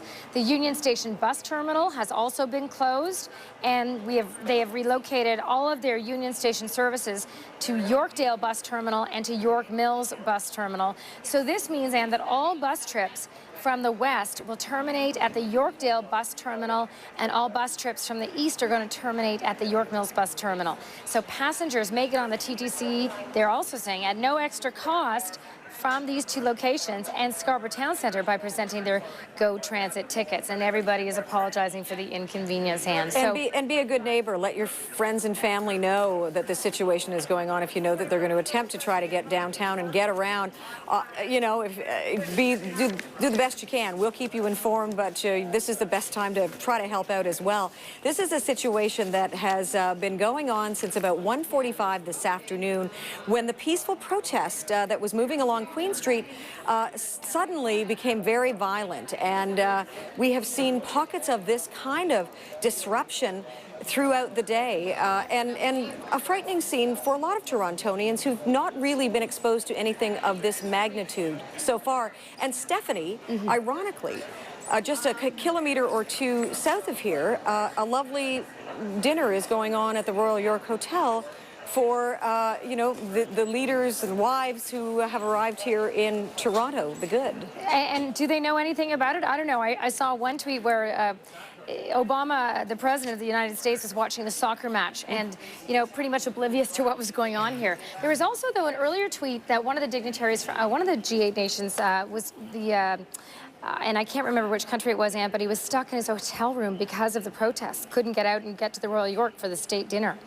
That's not confirmed, but this is stuff we're hearing here and there from various sources around the city right now. Well, the City of Toronto has certainly been affected, and the residents, the citizens, those who, you know, make it their business and their pleasure to enjoy day and night the wonderful, safe streets of our city. This is, you know, the right to protest is built into our democracy, and people have fought and lost their lives to have that right, and it's called war, and we have that right, that freedom, but there are, this is quite obvious that it's being taken to an extreme by some. And I think, you know, the Toronto, or at least the G20 police force that we're seeing right now, though not present on Queen Street, what we're witnessing up at Queen's Park, it's going to be getting dark in about an hour, Anne. I know that they're concerned that the breakaway protesters are going to continue their deeds throughout the night, and that's why I think they were trying to corral so many people and get them off the streets as much as possible, as quickly as possible. But they're back at it on Queen Street right now. And we're going to go to Queen's Park now live, Anne, and Naomi Parnas, who is there from CTV. And Naomi, what's the scene now there? We know that they've been sort of charging and halting with the mounted unit to get people to move and get them corralled out of the area. What's the latest? Well, that's right, Stephanie. It's been sort of a cat and mouse game for the last few hours, and we have a unique perspective right now. We're actually standing behind the police line. Basically, what's happened is police have pushed all of the protesters who were at the corner of College and University all the way north right now of Queen's Park. The police actually warned us. They said, be careful because we're standing behind them, and they said, you know, you could have rocks thrown at you. They've been throwing water bottles. So they warned us because we're standing behind them to be careful from this vantage point. They said that there's obviously still a chance of us getting injured. Now, what I can tell you is that there's a group of protesters ahead of us. As you can see, there's the riot police and then the mounted unit and a massive group of protesters who are in the middle of that. And police have been charging at them and then moving back and then charging and moving back, but they've been able to actually move them forward. There was a bit of a standoff before in front of the memorial in front of Queen's Park, where police were actually standing in front and then the protesters were basically just facing them. They did that for about 20 minutes and then police started charging with the mounted unit, and this is the situation we have now. It's been sort of quiet and then very, very hectic, and then quiet and then very, very hectic. That's what it's been like here for the last few hours. You know, we were caught in it before when we were standing in the middle of the street and we were forced to run because everybody was running. So this has been the situation here for the last few hours, and we're not even sure at this point how many people are actually protesters and how many people are just onlookers, because a lot of the people who we saw are people who were just here taking pictures, which is just amazing to us. I mean, they want to be here and be part of this. And we also can tell you that we did see some police up on the top of roofs, so we're assuming that those are police who are stationed as snipers. And lots of backup being brought in. We've seen several arrests so far, a lot of plainclothes officers who are taking away people into paddy wagons that have pulled up right in front of Queen's Park, and just a massive, massive police presence, as you can see. And like I said, I mean, we have a unique perspective because we're standing behind the line. We're not actually in the middle of it, which is just a few feet ahead of us here. Naomi, I'm just hearing from your colleague Michelle Dubé, who is down near the security zone. She says 2 trucks have taken a lot of the damaged police cars into the security zone. It's wild to see them lined up, smashed windows with anti-G20 sentiments on those vehicles. And people are actually lining the fence to have a look at Bay and Wellington. So, and we've been keeping an eye, and you can see in our other enriched screen, part of our box to the right, the police cruiser that is still on fire on Queen Street West right now, while you, Naomi, are keeping an eye on the police trying to get the crowd away from Queen's Park and dispersed. Now, we're watching movement, Stephanie and Naomi, at Queen's Park, but we also have seen quite a crowd gathering around the burning police vehicle on Queen Street West. And again, we can't confirm this, but we are hearing that there is no police presence and no fire presence either. And we can't figure out why at all, except for, you know, Dave Woodford from the OPP gave us some insight that maybe they just, you know, they've been deployed to other areas that are a higher priority they might see right now, because, you know, this is kind of scattered and we don't know where they're going to show up next, do we? Naomi, are you getting a sense that police, if you want to put the word this way, that they are not successfully, but are able to try to disperse the protesters that are, according to them, not supposed to be on the lawn of Queen's Park right now? I would assume so. I mean, they've moved them pretty north from where they were before. Like I said, just about an hour ago, we were standing at the corner of College and University, and they've now managed to move them north. Obviously, the whole objective here is to keep them as far away as possible from downtown and from those security fences. Now, an interesting point that I should tell you, I was actually talking with a cameraman from NBC News who covered the Pittsburgh summits, and he actually said he thinks Toronto police are being way too flexible. He said that in Pittsburgh, when, you know, they were smashing windows of stores, they were arresting people very quickly, and he told me that he's surprised that Toronto police didn't actually arrest people a lot sooner. He thinks that they're being very, very flexible, and he is actually quite surprised by it. And he covered the summit in Pittsburgh, and he said that the difference between that and this summit is like he said, that he was surprised that they haven't arrested more people. He says he thinks they have cause to. And Stephanie and Naomi, we all saw protesters kicking lights off police cars, damaging windshields, and then lighting them on fire. We saw it live on CP24, and no arrests. Right. Well, Anne, I have an update for you from the Integrated Security Unit. Sarah Tratt was just speaking with them, and here is the number count: 33 arrests today, and growing. They say, this is from the ISU, they are watching on television that people are being arrested and taken down, but they cannot confirm that those people have been arrested or detained. They won't know till they get confirmation from the ground. During the time of the protest, they're now telling us that canisters of tear gas were not deployed. They're reconfirming that now. Muzzle blasts containing individual applications of tear gas have been used. And I'm not sure what that is, but instead of a canister being thrown into the air, this is a handheld device that will give a blast to someone individually, used for individual use as opposed to widespread. It's a less forceful means of containing people if they don't want to contain everyone. So that sort of explains this confusion over widespread tear gas being deployed. The R1 has been used, and that is the gun that we've been looking at that shoots beanbag bullets, not real bullets. Some have been calling them rubber bullets. So that has been used. Pepper spray has been used. The pepper guns deploy individual shots of OC spray, which is pepper spray. Police are also telling us with the Integrated Security Unit, Ann and Naomi, that they're not aware of any serious injuries. Only minor injuries, including police officers, have been reported. No numbers or seriousness of injuries at this time. They're saying no property damage, but I don't think that's quite right. There has been property damage. That's me reading it incorrectly. There has been property damage. I think my eyes are a little crossed. And no breach of the security fence.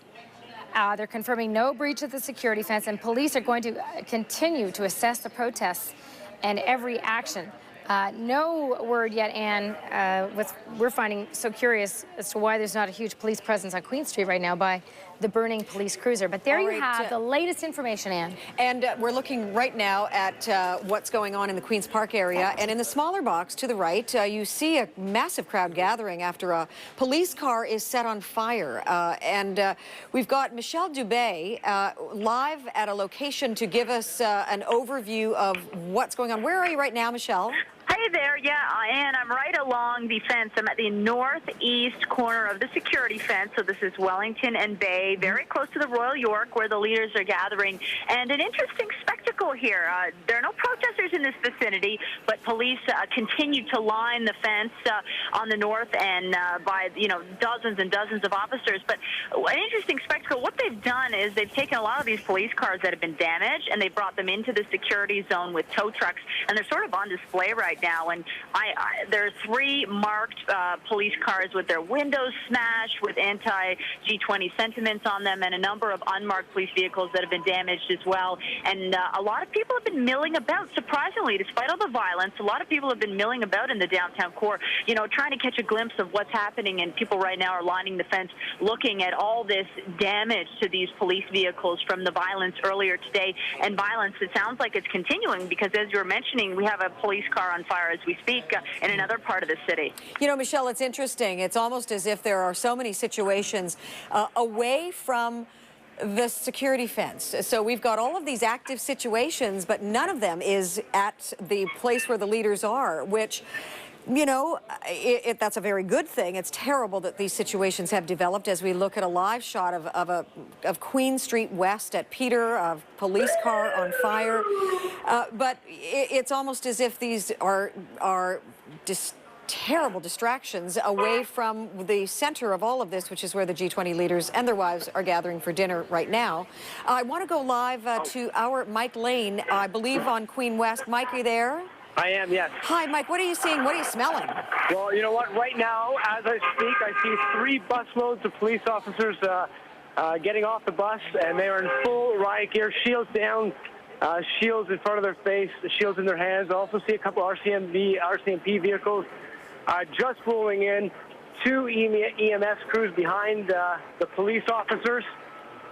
There were loud bangs with the car on fire, and it felt like police advanced slightly on the protesters, and en masse protesters ran away from the car at that point and away from the officers. What felt like they were kind of pushing the protesters back somewhat. During that, everyone just tried to get out and away from the car at that point. Like I said, right now watching as the officers get off the bus in full riot gear, and I am behind the 1-2-3rd bus at this point. And about I would say 500 feet from the car on fire, still seeing flames and lots of smoke, and a lot of people gathering, kind of just watching the officers get off the bus at this point. I see a lot of people running, Stephanie and Mike. I wonder if police will be able to apprehend a suspect or suspects. And I would say for me, it wasn't so much the fire that was scary. It was all of a sudden a stampede of people just going, and you're not quite sure what anyone's running from. And quite frankly, you join the crowd and you just try and get out of there as quickly as possible. Maybe the idea, Ann, is they want them to run away and clear the area. And they're forming that line again that Farah witnessed not too long ago that did manage to clear. Oh, look at that. They seem to be charging at them. This area. And from both ends. Let's listen in.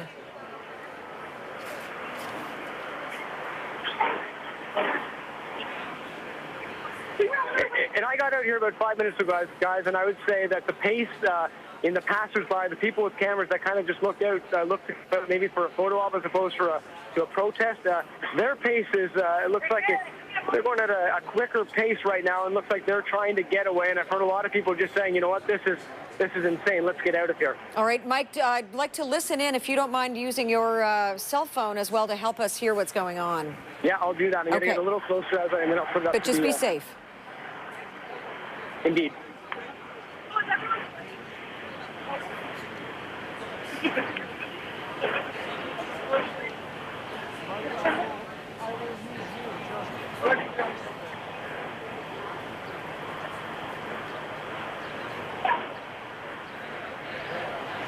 Kind of from a juxtaposition standpoint, right now I'm standing beside a pink V-dub with the top down, and it's covered in flowers right now. I'm just going to ask these people what brought them down here. Off there. Did you guys come down here to be a part of this, or did you come down just to see what was going on? See what was going on, but I mean, we were driving this way to have dinner, and then up here. Good spot or bad spot to be?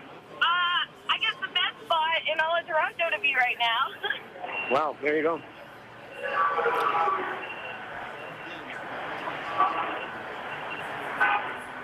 And Stephanie and Mike, it appears what we're seeing is the line of police, and they have, again, we'll use that word, corralled, contained some people away from the burning police car, which is at the top of your screen.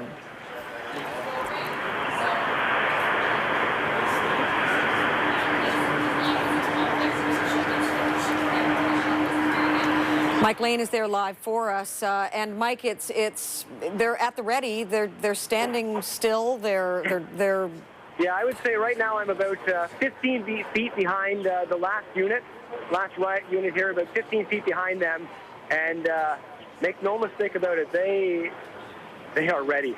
They are in unity, and they are all looking exactly in the same way. They're all moving the exact same way at this point. And right now, I would say I'm just to the left of their Greyhound, and they're just kind of surveying the situation. Tensions were really high about 4 or 5 minutes ago. With the police coming here, it seems that people have become a little less brave, I would say. And Mike, we're looking at, on the right side of our screen, we've got live shots of police taking away several people in the plastic twist-tie handcuffs, if you will, being led away and taken to be processed after being arrested. So it appears that the situation at Queen's Park is still very fluid, as is this one. Now, with the police presence that we saw initially, they left. Police car was set on fire, and police are now back. And I can tell you right now on Queen Street, the police are moving. They're moving westbound right now on Queen Street. I am about 8 feet from the unit in the rear here, and they're moving on Queen Street, and they're pushing people back. And now they're also moving up towards one of the restaurants here, and they're pushing us back on the sidewalk. The restaurant is who's the running? Black Bull. Now, all the people are kind of surrounding the Black Bull right now, are being pushed back. Is that police? Yes, police are running at this point, and they're going towards Soho, up Soho Street. And the mounted unit has just arrived as well. Why are they running? I can't see right now why they're running, but I can see the mounted unit is going at a pretty good gallop right here. And they're just, if you're familiar with the area, just west of the Black Bull, right up Soho, and it looks like they have just been pushing protesters, not physically, but just from a tactic point of view, just pushing them back up Soho from my vantage point at least. And what they're going to end up is at a dead end, if you will, Phoebe, although you can go left and right, but it T-bones, Soho T-bones Phoebe. There's a very exclusive apartment building condo on the right and some lovely townhouses on the left, and a very quiet neighborhood that this whole group, police and protesters, is moving into. And it was really interesting to see, and right now the police are moving again westbound. They're walking backwards. It was interesting to see how this, how these, I would say, 15 officers were all headed westbound, and about 15 of them, I should say the mass was heading westbound, and 15 of them turned almost in sync, and they turned kind of 180 degrees, and they're now walking backwards. And it looks as if police have someone now that they are going to detain and perhaps arrest and take away from the scene. Farah Nasser, what can you tell us is going on right now?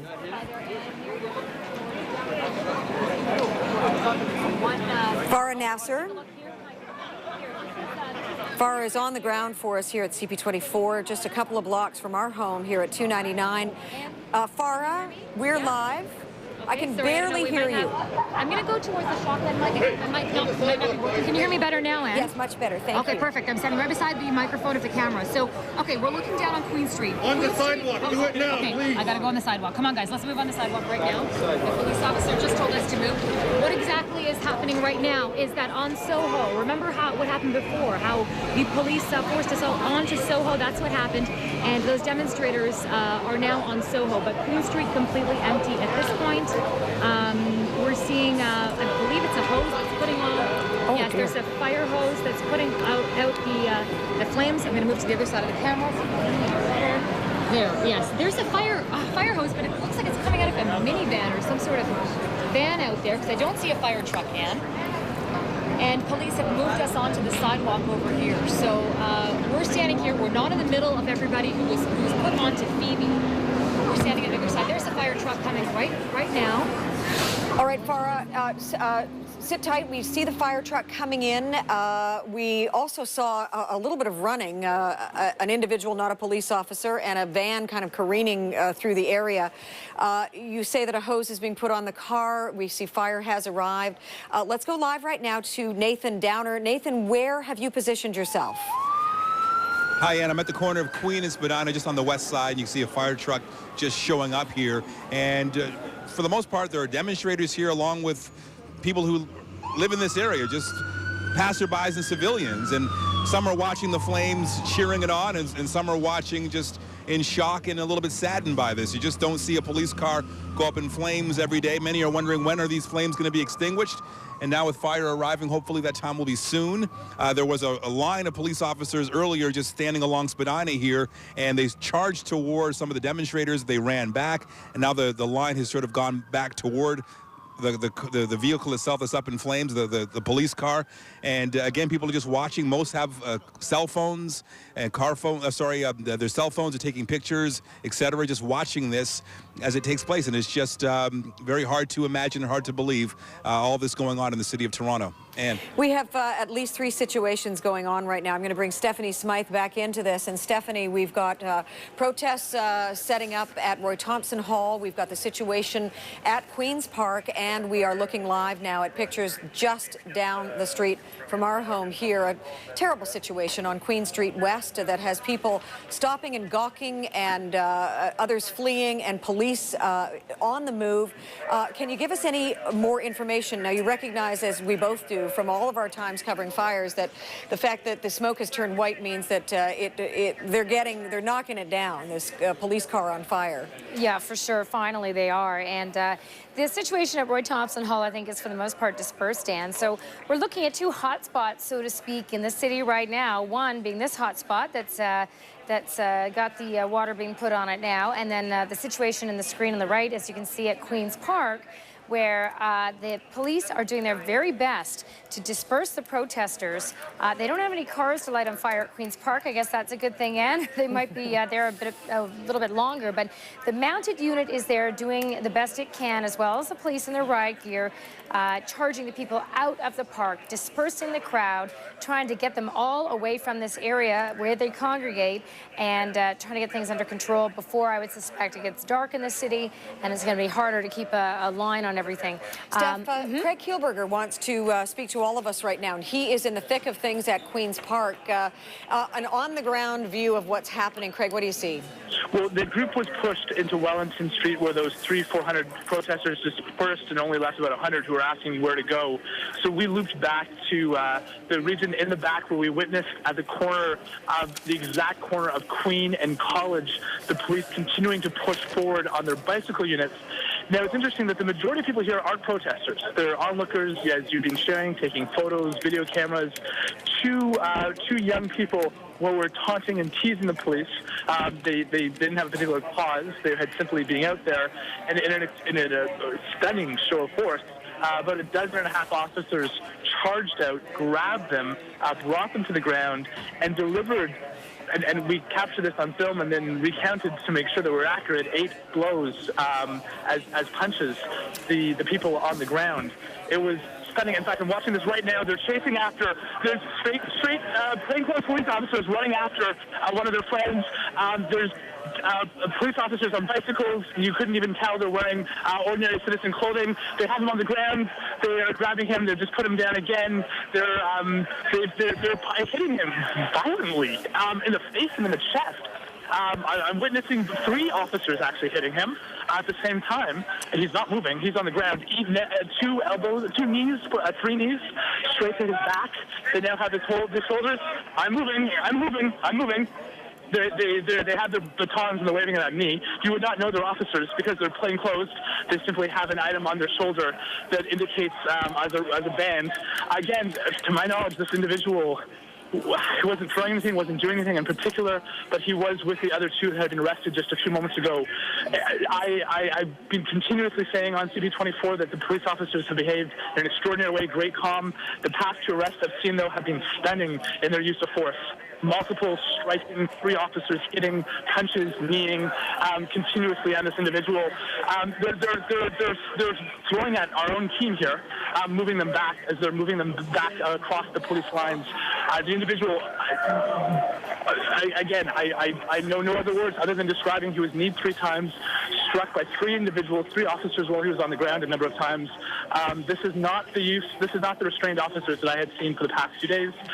These officers, the plainclothes officers, used a great deal of force in this arrest, and they've now taken a 3rd person into custody in the past 20 minutes that we've witnessed this occur.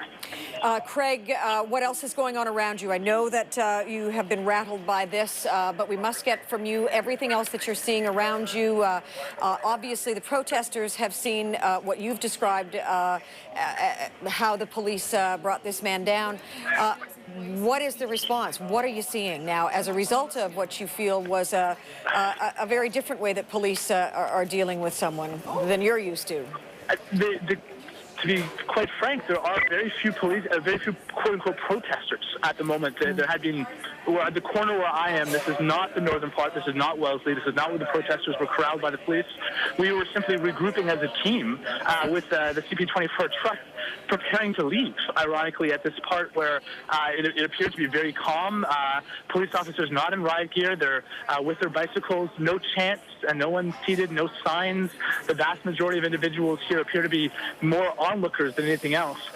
These 3 individuals, these 3 young males, had been hurling insults at the police, more in a taunting way than in a menacing way. They, again, were 3 males. The police officers have again come out in a use of force. They have their batons out, and the plainclothes ones have their batons out again. They're moving all the vehicles forward, and they're moving us to forward also at the same time. And I've now just gotten back into the CP24 truck because they have requested that we move also. Craig, all right. Craig, can you hear me?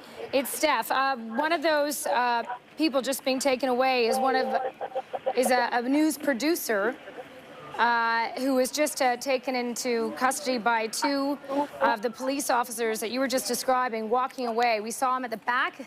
He's a field producer with CTV News Channel.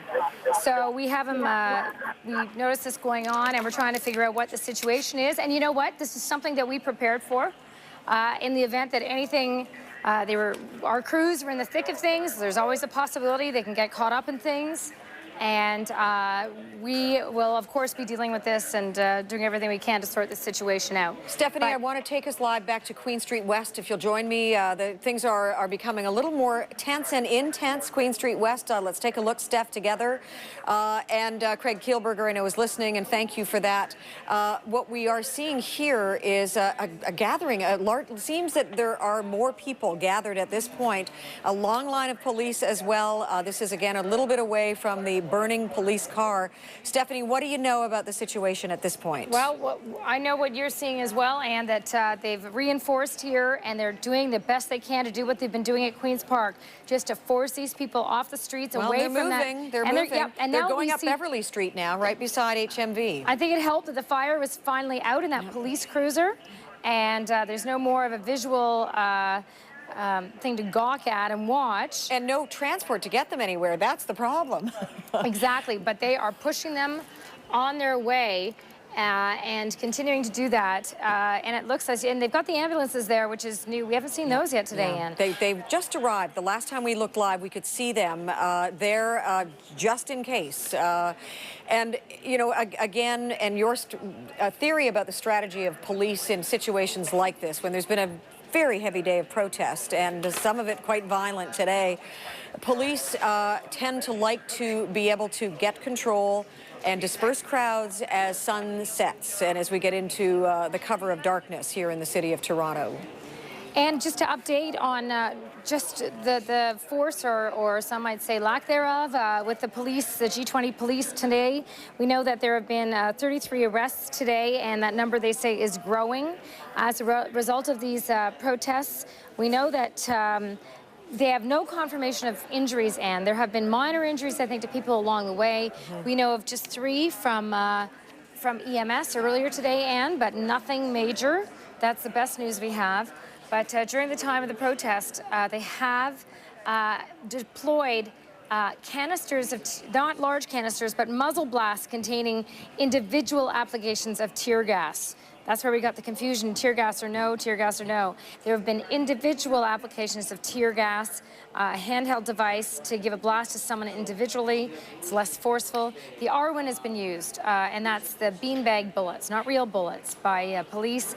Pepper gun spray has been used. They deploy that to individuals. And again, not aware of any very serious injuries. There has, of course, been property damage. No breach of the security fence. You know, the pictures tell the story, and so does Farah Nasser. She's live on the ground for us at Queen West and Beverly. Farah, what can you tell us right now? We have Farah Nasser live. Farah, you're live. Sorry, I'm up here now. I was just trying to get dialed in here. And you can see right now that they've the crowd has moved, that they have dispersed people away. They kept moving us, saying move, and there's one of our camera guys there. And we're just standing here now on Queen Street, very close to the station right now. And yeah, police have moved us right over, and demonstrators still not very happy about this. And are they protesters, demonstrators? Are they passers-by who are getting caught up in the vortex of this? It seems like most now that I've seen, anyways, are protesters. There were people that were actually going right up to the police line and trying to talk to the officers here. We saw a bit of that before. We saw a bit more of it now. But again, also, as you said, passers-by, people who are just curious about the situation, people who've been coming out and saying, we saw this on the news. We just wanted to see it, with our own eyes. And they've just moved us really far away now, and I think this time they've done a better job of it. They have people on Phoebe. We can't see that vantage point, but you remember how we got pushed off to that street earlier. Now we're on Queen Street, and that car, at last check, was being hosed down by a fire truck. CP24's Farah Nasser on the ground at Queen and Beverly, just a short block from us here at 299 Queen Street West, a little further out of range. A police car was set on fire. Another one was jumped on by a protester or several protesters. And Stephanie Smythe, It is Saturday night in downtown Toronto, and we are in very close to the entertainment district, and it's a city that normally comes alive on a Saturday night. It feels as if the downtown core is, in essence, in the very particular part of it, is in lockdown. It is indeed, Anne, and various areas around the city as well. Up around Queen's Park, the subway system shut down, Union Station shut down, that concert at the ACC postponed that everybody was asking about. And a few minutes ago at Queen's Park, we saw what appeared to be a CTV producer being detained by police. We have that video. We want to show that to you again, this situation. If we could show what unfolded at Queen's Park, as Craig Kielburger was describing that situation to us just a few minutes ago, and I believe that we have the video to show the CTV producer being taken away by police, and we're not sure of any circumstance, and we know what we're working on getting that tape in. We're not sure of the circumstances or why this happened. You know, he's not arrested that we know of. We know that he may have been detained. He might have got caught up in scuffles with protesters. That's not unusual for news crews to be caught in the thick of things. Farah herself here, this is the video that we believe was part of this situation a few minutes ago at Queen's Park.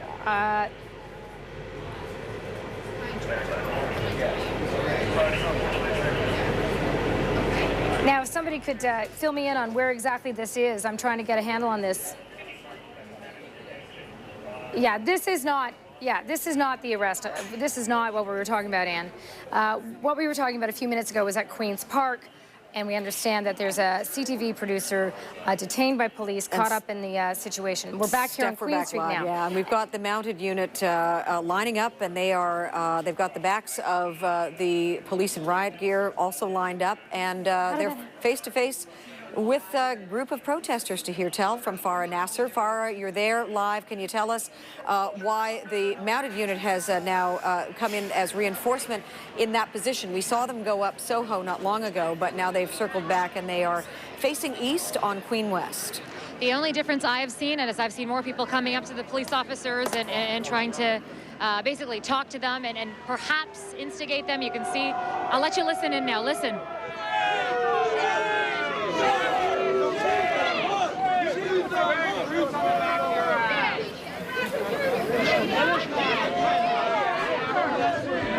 So you're listening to what's happening here.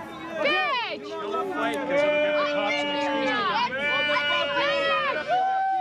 Go home! Go! It's not her. It seems like two people here on this street, they're arguing with each other, not with the police officers. You know, sometimes you wonder if people know what they're really protesting. I'll let you just listen to this now.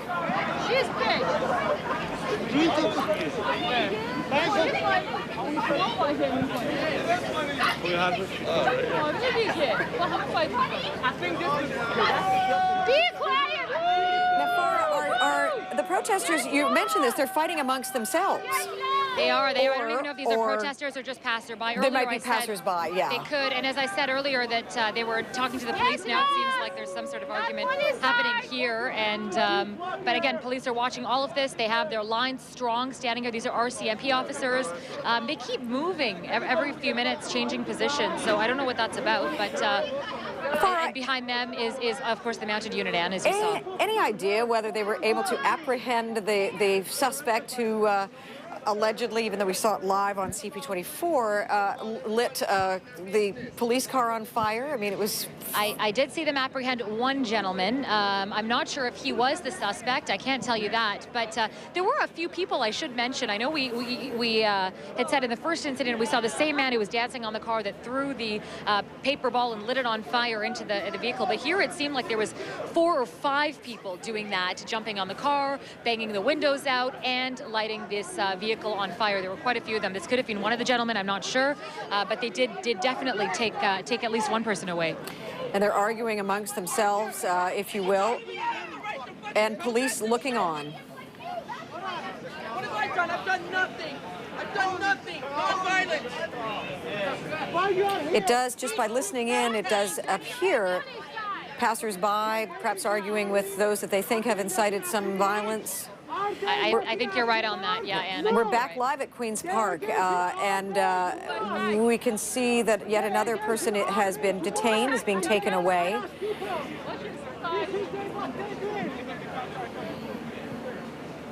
Some police have lifted their shields, dropped their shields. Stephanie Smythe, we are understanding that the Roy Thompson Hall situation may have calmed down.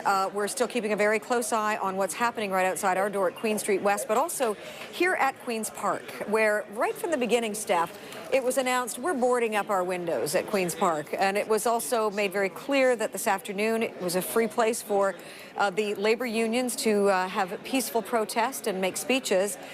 All of that has changed tonight, Stephanie. Right, and you know what, while we watch this, we're hearing about protesters, a call to thousands. This is what CTV's Lisa LaFlamme tells us, a call to thousands here to head to destroy Bloor Street.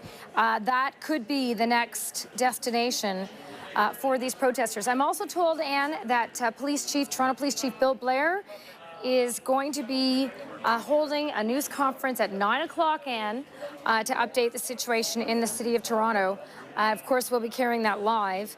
But while we have these hot spots on Queen Street, at Queen's Park, and now word that protesters are heading over to Bloor Street. And now somebody is just climbing up something here. If we just pan over again, the situation might not yet be over at Queen West at our home, unless that's just somebody trying to get a better vantage point to have a look.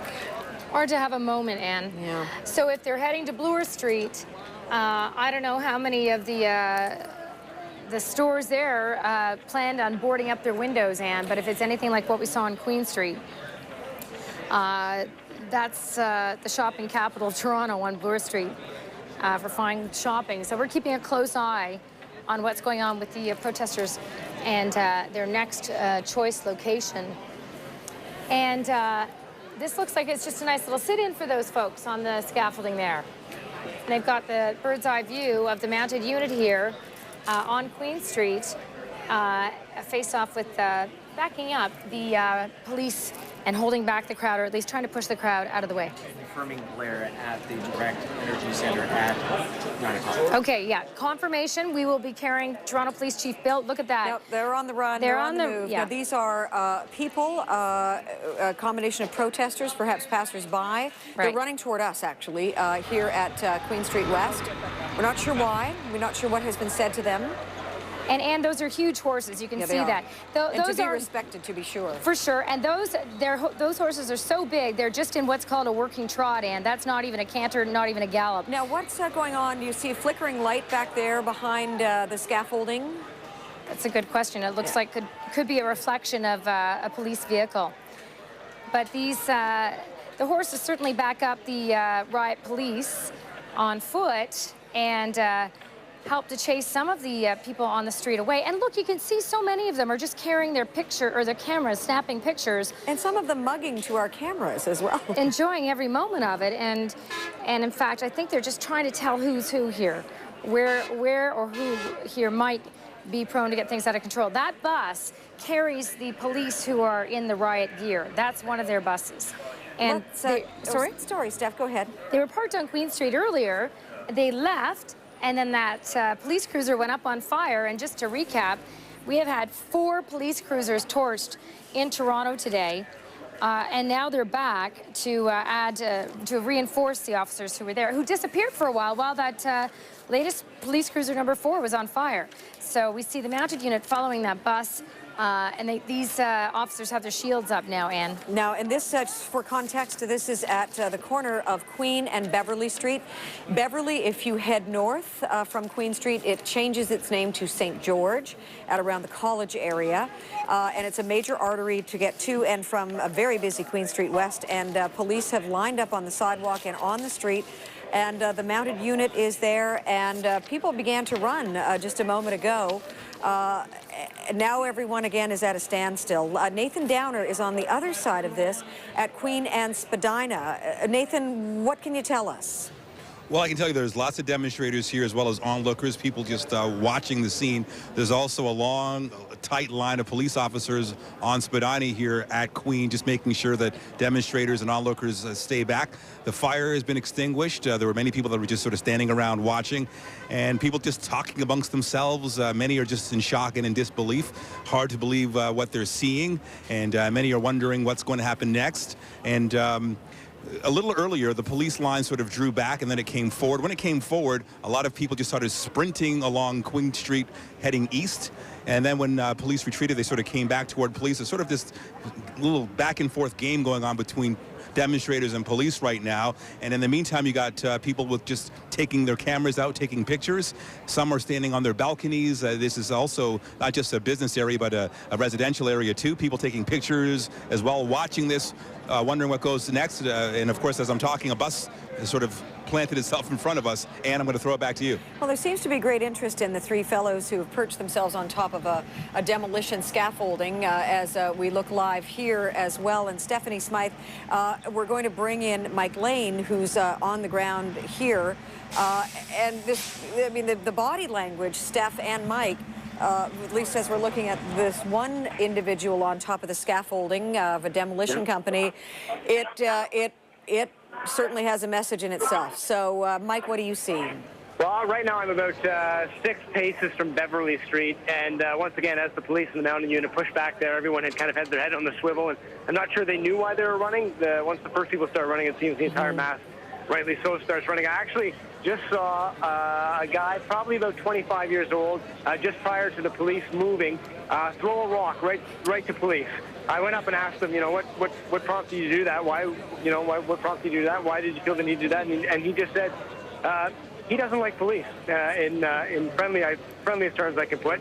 And I said, is it G20 related? He said, no, he just doesn't like the police.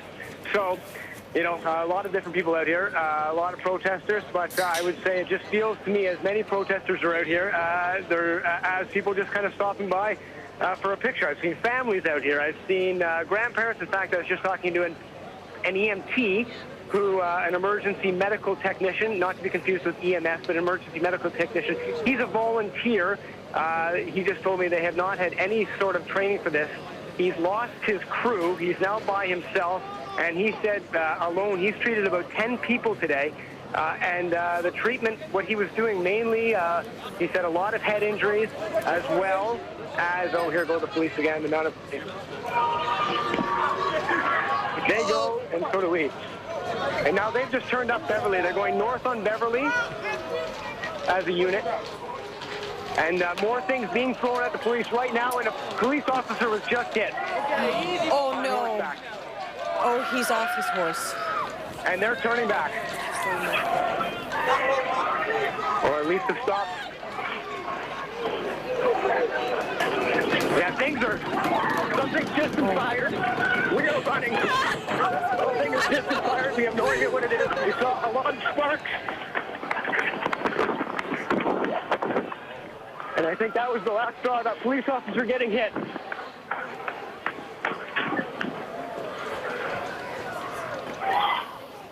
I'm now back in front of our building and safe.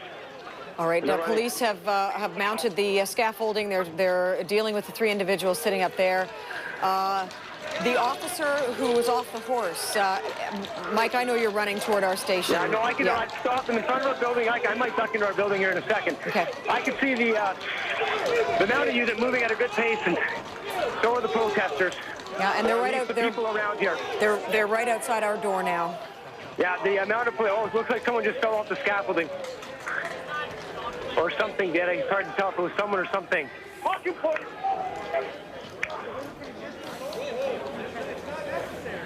Mike, can you just recap what you saw happen with the officer on horseback? Yeah, and now it looks like police are turning back and heading westbound on Queen, and again at a pretty good trot. What I saw, and the protesters here, take a listen. They're cheering as the officers leave their area, at least. So what I saw was as the mounted unit turned, it was there left at the point going north onto Beverly, saw an individual, actually saw something being thrown just caught it kind of in midair. The projectile looked like a plastic bag, something inside the plastic bag. Don't want to speculate what it was. And could see it hit the officer. The officer jolt. Then a cheer rang out from some of the people in the group that I was around. And the mounted unit quickly came to a halt and doubled back and started heading eastbound. As you can see, they've now set their perimeter. They've headed westbound, they've stopped, and they've turned back facing this crowd once again. All right, I want to bring Farah Nasser in. We saw you running, Farah. Are you all right? I'm okay. This has happened quite a few times today now, and as Mike Lane mentioned, I think that was the last straw. There was a protester that hurled something at a police officer on a mounted horse, and he turned around, as you saw. You saw the pictures of exactly what happened. I just wanted to bring another point to you. You saw those people on scaffolding, and the reason I think police went after those individuals was they had things with them. There was a bucket that gentleman brought up when he was on the scaffolding, the first gentleman that you noticed, and I don't know what was in that, and of course we can't speculate anything, but it seemed like they were looking at those people on the scaffolding and were working very hard to get them down. So I wanted to point that out to you. But again, we have the police line. Behind the police line, we have other officers, and then the mounted unit is now maybe quite a distance away. And in the midst of all this, in Farah, as we watch this drama unfold on Queen Street, there has been a statement just issued by the Prime Minister's office about what is going on in Toronto.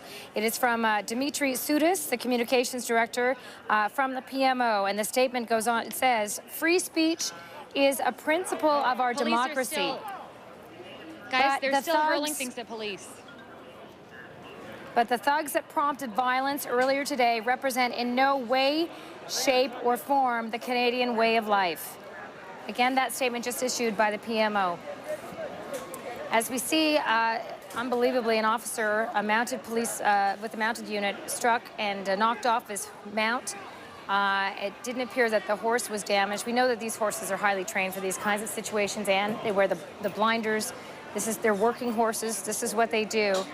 But once those officers on foot saw that happen, this just kicks it up another notch. It took a very different tone, absolutely. And now, once again, police and the shields are up and the visors are down, and they are, you can see in their stance, Steph, they're wide-legged and they are ready. We don't know at this point where the mounted unit went. We can't quite see from this shot. We're going to get a broader shot. Also, Stephanie, there were 3 people on scaffolding. They were quickly brought down by police. It seems that the mounted unit just appears at the right time. You can see one of the officers behind. They are still in the area. And I think that they're somewhat being effective in keeping people at bay. But you know what? It appears as though some of these people are laughing and taunting police, just walking around trying to say, hey, you know, you can't bother me. I can walk on Queen Street if I want. That might be true. But when you have an officer knocked off his mount. And a police car set on fire. Yeah, the 4th one of the day. They don't know who's who here. Protesters are chanting now. I don't know if you can hear this, ladies. Listen to this. Our streets! Our streets! Our streets! Our streets! Our streets! Our streets! Our streets! Our streets, is that what they're saying, Farah? That is exactly what they're saying. Whose streets? Our streets. This is Toronto on Saturday, June the 26th, 2010. Our streets! Our streets! Our streets! And you see the mounted unit is still there. And as Stephanie mentioned, a lot of these people now, I'm looking at the crowd, are not people who may have been in the protest before.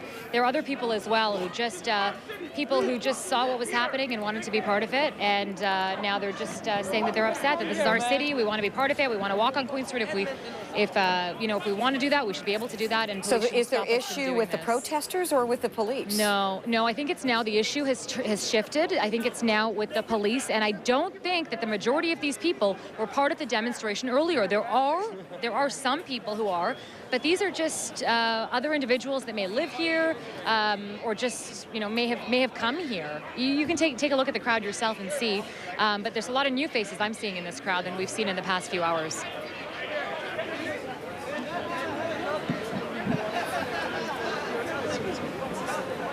So who blinks first? Yeah, that's exactly what this is. And another bottle was thrown, meantime, at police officers, a plastic bottle. We're And live again, right this is now not on Queen Street West with Farah Nasser on the ground, giving us a real perspective as to the stalemate, in a sense, right now.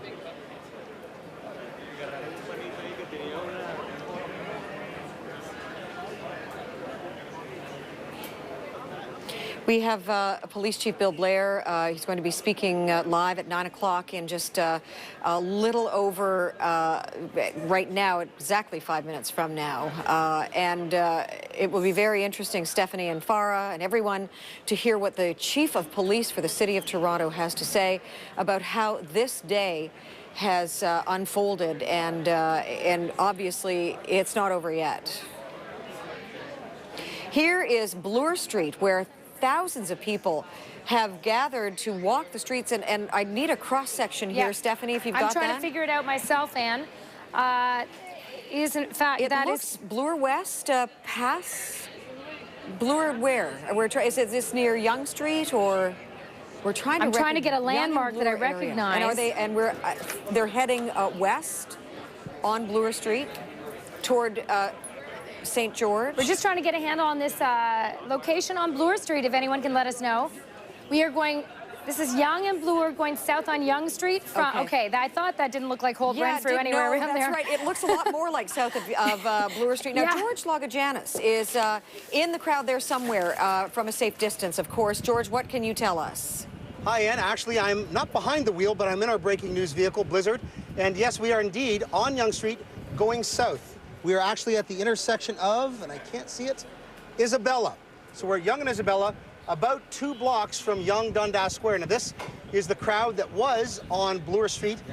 We heard promises that there was going to be some more damage done on Bloor. That seems to have fizzled out for now, and this group en masse is now